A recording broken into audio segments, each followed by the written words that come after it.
राम राम सभी को। आज मैं आपको माला जप करने का तरीका और विधि किस तरह से माला जप आप करना चाहिए।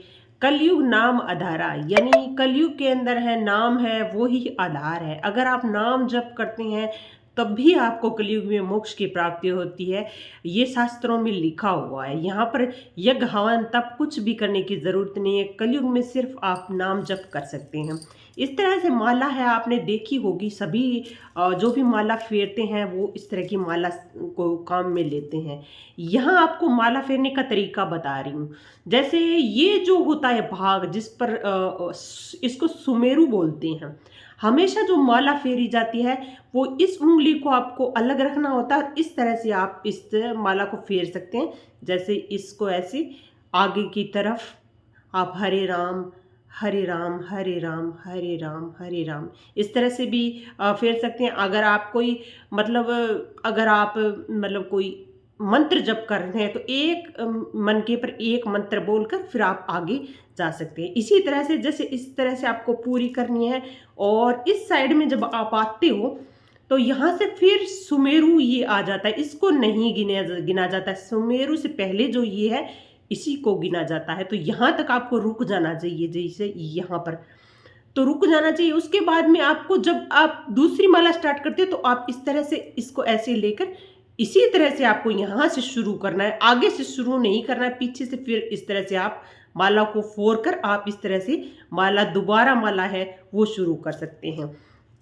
क्योंकि 108 मिनिया है उसके अंदर सुमेरु को नहीं गिना जाता। ये मैंने आपको पहली बात बता दी। माला है वो आपको छुप कर करनी चाहिए। जैसे अगर आप भोजन करते हो वो भी छुप कर, और धन है उसको भी छुपाना चाहिए और छुपा कर रखना चाहिए, और स्त्री है उसको भी छुपा कर रखना चाहिए। और जैसे नाम जब हम करते हैं उसको भी हमें गुप्त रखना चाहिए, तो उसका फल हमें ज़्यादा मिलता है। इसको किसी पोटली में जैसे आपको होती है उसके अंदर डालकर फिर इस तरह से माला की जाती है। तो खुले में माला नहीं की जाती है। माला को हमेशा हृदय से ऊपर इस तरह से रखकर माला की जानी चाहिए, क्योंकि हमारे जो नाभि है उसके ऊपर का हिस्सा है वो शुभ माना जाता है और नीचे का हिस्सा है वो अपवित्र माना जाता है। तो इसलिए माला है वो यहाँ पर ऐसा कहा जाता है माला का फल हमें प्राप्त हो जाता है। अगर आप माला करते हो तो आप अपनी माला दूसरे को नहीं देनी चाहिए भी हाँ हमने फेर ली उसके बाद में घर का कोई और सदस्य फेर लेगा तो हमारा जो फल है वो उसको प्राप्त हो जाता है। तो हर सदस्य की माला है वो अलग होनी चाहिए।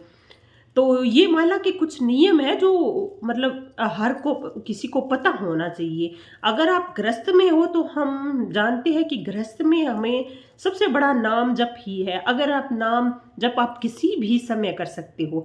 ऐसा नहीं है कि आप सुबह करो, शाम को करो, दोपहर को करो, रात को जब जी चाहे आप राम का नाम ले सकते हो।